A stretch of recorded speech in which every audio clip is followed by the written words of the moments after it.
કેમ છે મિત્રો? નેક્સ્ટ ટાઈમ આપણે ડબલ્યુઆરસી બીમ સ્ટાર્ટ કર્યું હતું. ડબલ્યુઆરસી બીમમાં ફરીથી હું થોડુંક ઉપરથી ફટાફટ રિવિઝન એક વખત આપણે કરી લઈએ. મેં એક બીમ સેક્શન ડ્રો કર્યો હતો કાલે. આ બીમ સેક્શનમાં આપણે એને શું કીધું હતું? Width of the beam. Total અહીંયાથી ટોપ ફાઈબરથી લઈને બીમના બોટમ ફાઈબર વચ્ચેનું જે વર્ટિકલ ડિસ્ટન્સ છે એને કેપિટલ ડી, ઓવરઓલ ડેપ્થ કીધું હતું. આ જે ડિસ્ટન્સ છે એને આપણે કીધું હતું ઇફેક્ટિવ ડેપ્થ. આપણે સ્ટીલ પ્રોવાઈડ કર્યું હતું. એ જે સ્ટીલ હતું એને આપણે કીધું હતું area of steel in tension bar. કમ્પ્રેશનમાં બી આપણે સ્ટીલ પ્રોવાઈડ કર્યું હતું. એ જે સ્ટીલ હતું એને આપણે નામ દીધું હતું area of steel in compression bar. Clear? આ સેન્ટરથી ટોપ ફાઈબર વચ્ચેનું જે વર્ટિકલ ડિસ્ટન્સ છે એને આપણે કીધું હતું D dash. Effective cover in compression bar. Clear? આ બધું ક્લિયર થાય છે. હવે આપણે બધાનું મનગમતું ન્યુટ્રલ એક્સિસ કન્સિડર કર્યું હતું. હવે ન્યુટ્રલ એક્સિસ એના સેન્ટરમાં ઉપરનો ભાગ એટલે કમ્પ્રેશન ઝોન, એટલે કે કોન્ક્રીટનું સેન્ટરથી ટોપ ફાઈબરથી આ જે સેન્ટર વચ્ચેનું ડિસ્ટન્સ 0.42 ઇન્ટુ એક્સયુ, અને આ ડિસ્ટન્સથી સ્ટીલના સેન્ટર, ટેન્શનમાં રહેલા સ્ટીલના સેન્ટર વચ્ચેનું distance, lever arm distance Z, એને Z1D minus 0.42 into XU. Same is it is આ ડિસ્ટન્સથી, કેમ કે હવે કમ્પ્રેશનમાં બે મેમ્બર છે, એક તો ઓલરેડી સ્ટીલ પણ છે અને સાથે સાથે કમ્પ્રેશન એટલે કે કોન્ક્રીટનું પોતાનું એક સીજી પણ છે. આ સ્ટીલથી આનું વર્ટિકલ ડિસ્ટન્સ તો કે ટોટલ કેટલું? તો કે D માઇનસ ડી ડેશ. કેવી રીતે? તો કે ડીમાંથી આ ડી ડેશને હું ડિડક્ટ કરી દઉં તો મને શું મળે? Z2 lever arm distance at compression zone એ to steel, due to steel, compression ઝોનમાં રહેલા સ્ટીલને લીધે લીવર આર્મ ડિસ્ટન્સ 2. તો આપણે એટ ન્યુટ્રલ એક્સિસ આપણે જે ફાઇન્ડ કરતા હતા હું અહીંયા જ કરી દઉં. આપણે શું at neutral axis total tension is equal to total compression. પણ મિત્રો અહીંયા કમ્પ્રેશનના બે ભાગ છે, તો T is equal to C1 plus C2. તો T કેટલું આવશે? તો કે 0.87 F5 AST. C1 કેટલું છે? 0.36 FCK 2 ઇન્ટુ XU, કે જે ઓલરેડી આપણે ભણતા જ હતા. અને C2 કેટલું નવું આવ્યું કે જે સ્ટીલના ટેન્શનને લીધે FSC ASC. ક્લિયર? હવે FSC ASC સૂત્ર ઓલરેડી તમે ભણી ગયા છો મિત્રો. કેવી રીતે? તો કે આપણે P is equal to sigma upon A લેતા. ક્લિયર? સિગ્મા અપોન એ આપણે કન્સિડર કરતા. હવે ઓલરેડી અહીંયા તમને શું શોધવું છે? અહીંયા તમે આ એક્ઝામ્પલમાં જુઓ તમે, તો તમને સિગ્મા શોધવું હોય C2, તો તમે શું કરશો? નથી ખબર પડી? યસ યા no? P is equal to આવી રીતે હતું, sigma is equal to P upon A હતું ને? હા, તો બોલતા કેમ નથી? Sigma is equal to P upon A. તો તમારે તો શું શોધવું? કમ્પ્રેશન ફોર્સ શોધવો છે, તો P is equal to sigma into A લખી શકાય. હવે આ સિગ્મા એટલે શું થાય? FSC ફ્લેક્ઝરલ સ્ટ્રેસ, અને એ એટલે cross sectional area of compression. એટલે આ સૂત્ર તેવી રીતે થયું છે. ક્લિયર પડશે? તો આ સૂત્ર યાદ રાખવાનું હતું. ત્યાર પછી મેં કીધું હતું બીજું એક સૂત્ર, મોમેન્ટનું સૂત્ર. તો મોમેન્ટનું સૂત્ર આપણે યાદ રહેતું C1 Z1 plus C2 Z2, આવી રીતે યાદ રાખવાનું કીધેલું. તો કે C1 કેટલું હતું? તો ઓલરેડી હમણાં જ આપણે અહીંયા ફાઇન્ડ કર્યું 36 FCK 2 ઇન્ટુ XU. અને Z1 કેટલું હતું? તો આપણે ગ્રાફમાં Z1 કેટલું છે? D minus 0.42 into XU.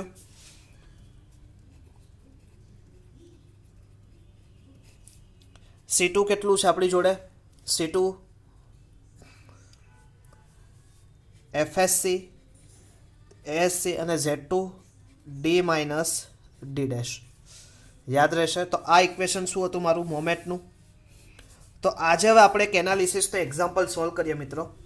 ખૂબ જ સહેલો એક્ઝામ્પલ હશે.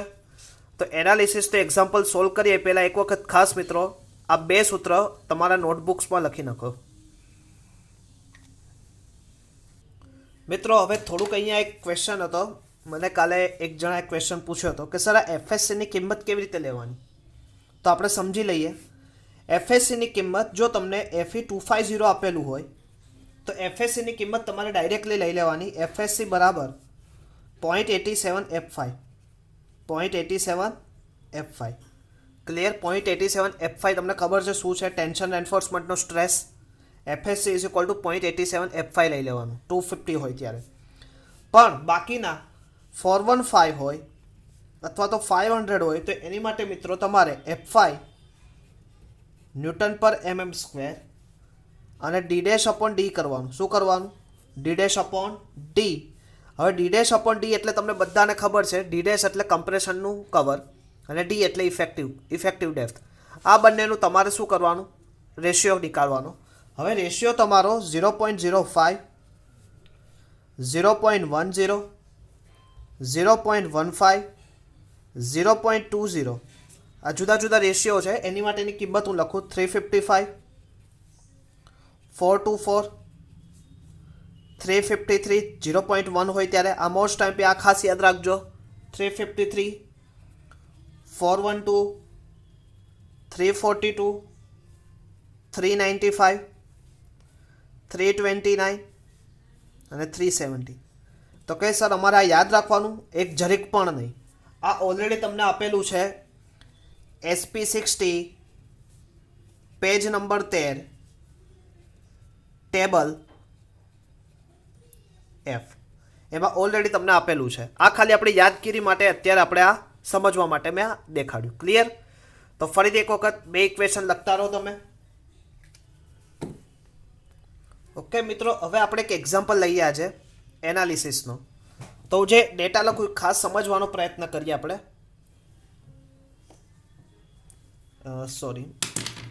First of all, a doubly reinforcement beam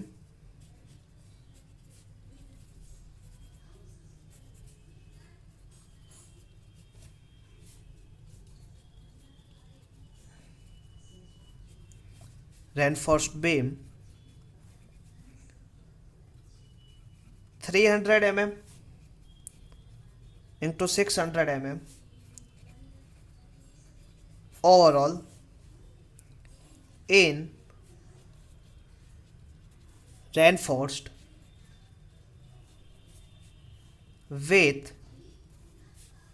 4 mm 20 mm 4 nose 20 mm diameter bar in as compression reinforcement and 6 nose 20 mm diameter bar as tensile zone tensile reinforcement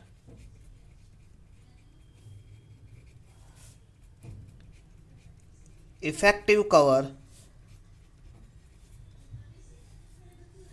on both sides is 50 mm M25 grade of concrete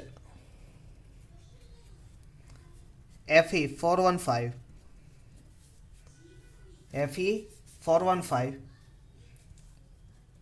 compute the moment of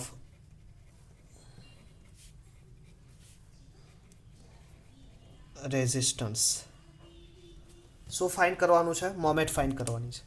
હવે પહેલાં તો આપણે data કેવી રીતે read કરવો, કઈ design તમને already કીધેલું છે મિત્રો, ડબલી રેન્ફોર્સમેન્ટ બીમ ડિઝાઇન. બીમની સાઇઝ તો સૌથી પહેલાં હું ડ્રો કરું છું. અહીંયા જો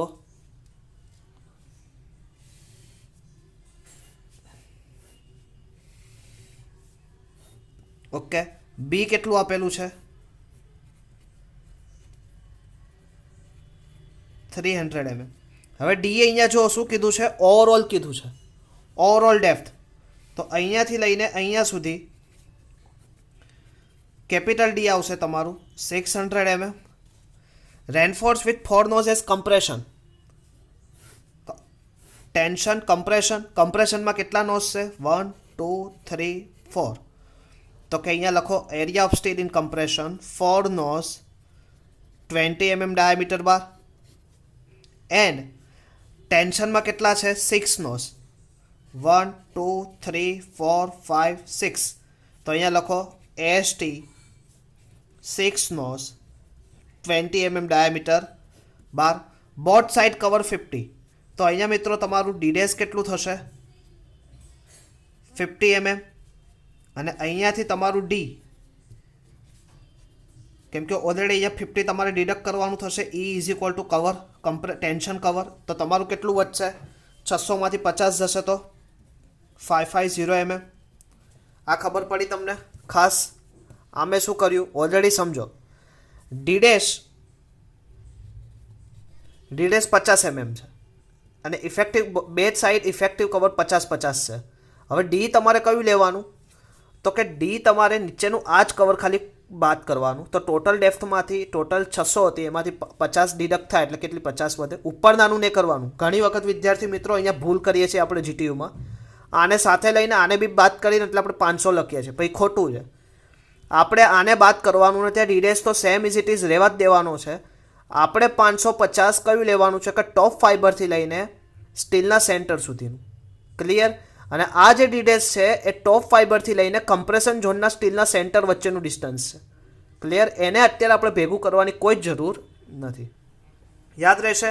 તો હવે બધા ડેટો આપણી પાસે આવેલા છે. તો સૌથી પહેલાં આપણે એટલું કરી દઈએ કે આ જે 4 નોઝ છે, તો તમને બધાને કેલ્સી સાથે લઈને જ બેઠા હશો. તો કે સૌથી પહેલાં શું કરીએ? 4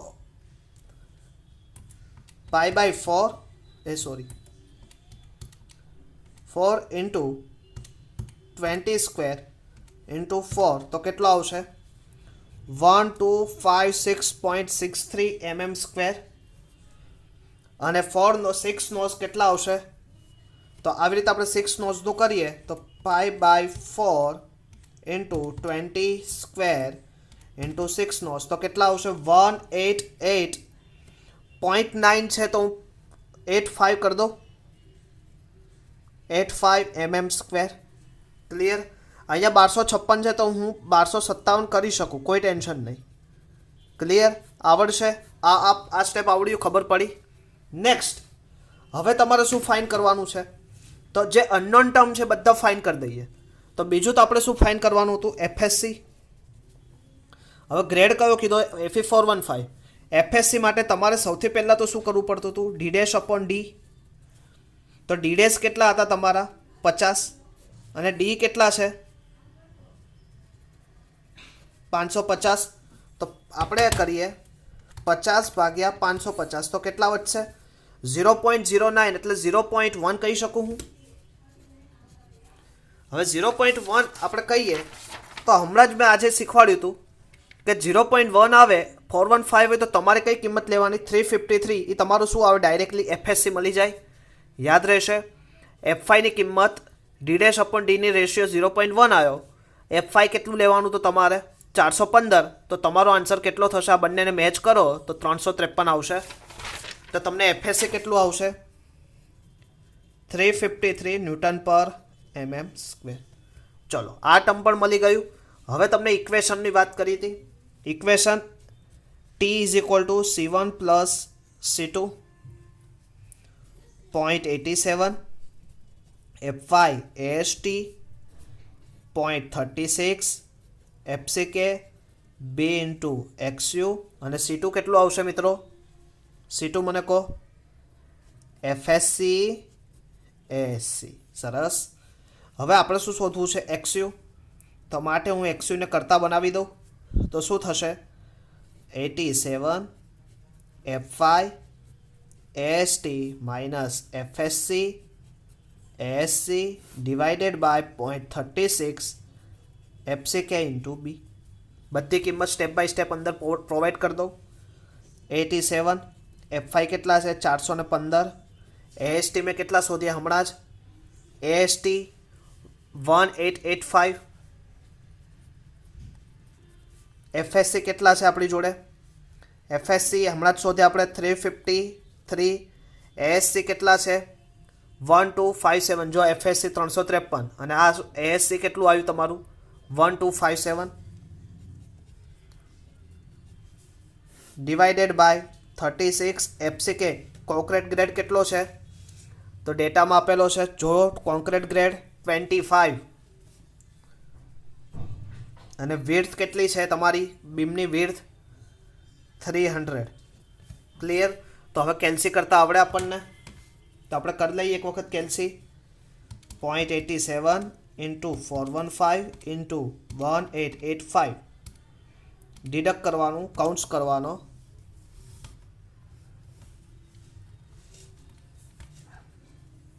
353 1257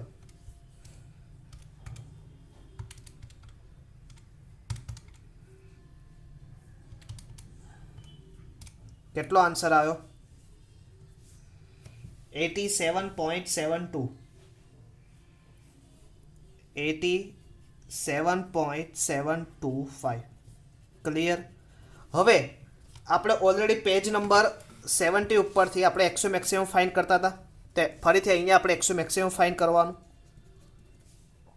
પેજ નંબર 70 415 માટે કેટલું આવતું હતું મિત્રો? 0.48 ઇન્ટુ ડી 48. ડી કેટલું લેવાનું તમને બધાને ખબર છે. ડી આપણે કેટલું લેવાનું? ઇફેક્ટિવ ડેપ્થ કેટલી હતી? 550. જો તમે 500 લીધું હશે ઉપર, જો તમે 500 લીધો તો અહીંયા બી તમારું પાછો ખોટો પડવાનો ચાન્સીસ થશે. એટલે ખાસ ધ્યાન રાખજો. 0.48 ઇન્ટુ 550 કેટલું આવ્યું? 264. તો હવે તમને જોતા જ ખબર પડી જાય એક્સયુ મેક્સિમમ ઇઝ ગ્રેટર ધેન એક્સયુ. તો સેક્શન કયો થશે તમારો? Under enforcement section. ક્લિયર? હવે તમારે શું ફાઇન કરવું છે? મોમેન્ટ ફાઇન કરવી છે. તો મોમેન્ટ ફાઇન કરવા માટે આપણે ફરીથી આગળના પેજ ઉપર જઈએ તે પહેલાં એક વખત આપણે જોઈ લઈએ. ક્લિયર? ખબર પડશે અંડર એન્ફોર્સમેન્ટ સેક્શન આ કેવી રીતે ફાઇન કર્યું એક્સયુ. ક્લિયર ને? ઓકે મિત્રો, ફરીથી આપણે MU is equal to C1 plus Z1 plus C2 Z2 equation હતું. C1 એટલે આપણે 0.36 FCK B into XU, D minus 0.42 into XU, FSC ASC D minus D dash લેતા બધી વેલ્યુ પુટઅપ કરી. ક્લિયર? FCKની વેલ્યુ, બીની વેલ્યુ, XUની value. D એટલે 550.42 XU, same is it FSC 353, ASC 1257, 550 minus 50. આ ટોટલ બધી વેલ્યુ અહીંયા પુટઅપ કરી એનું મલ્ટિપ્લિકેશન આપણે કેલ્સીમાં કર્યું. એક મેં આખો એક્ઝામ્પલ કરી દીધો, પછી મને ખબર પડી કે મેં પુશિંગ બટન ક્લિક કરેલું છે. એટલે મિત્રો ખાસ મેં આટલો એક્ઝામ્પલ, આ તો મને પહેલાં ધ્યાન ગયું. તો આનું મલ્ટિપ્લિકેશન કરો, આનું કરો અને આનું થશે. એટલે આ જો તમે આખું કરશો તો સૌથી પહેલાં આનું કરવાનું, આ પોર્શનનું થઈ જાય પછી બધું મલ્ટિપ્લિકેશન. એનો આન્સર ENG કરીને કરવાનું અને આનો આન્સર આવે એનું ENG કરીને લખવાનું. 10⁶ 10⁶ તો કોમન જતા રહે. આ બંનેનો સરવાળો કરો, એ તમારો ફાઇનલ આન્સર આવડશે મિત્રો. તો તમને એક બીજું એક એક્ઝામ્પલ જાતે આપું ઘરેથી. હું તમને ડ્રોઈંગ કરીને જ આપી દઉં, તમારે જાતે જ કરવાનું છે. બીમ સેક્શન છે. ટેન્શનમાં હું 4 સ્ટીલ 4 નોસ, કમ્પ્રેશનમાં 2 નોસ. ક્લિયર? આ તમને આપું છું 4 નોસ ઓફ 25 mm બાર.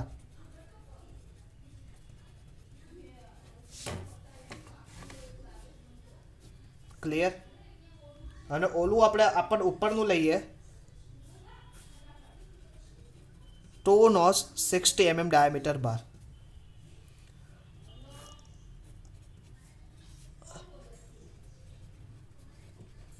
આ 250.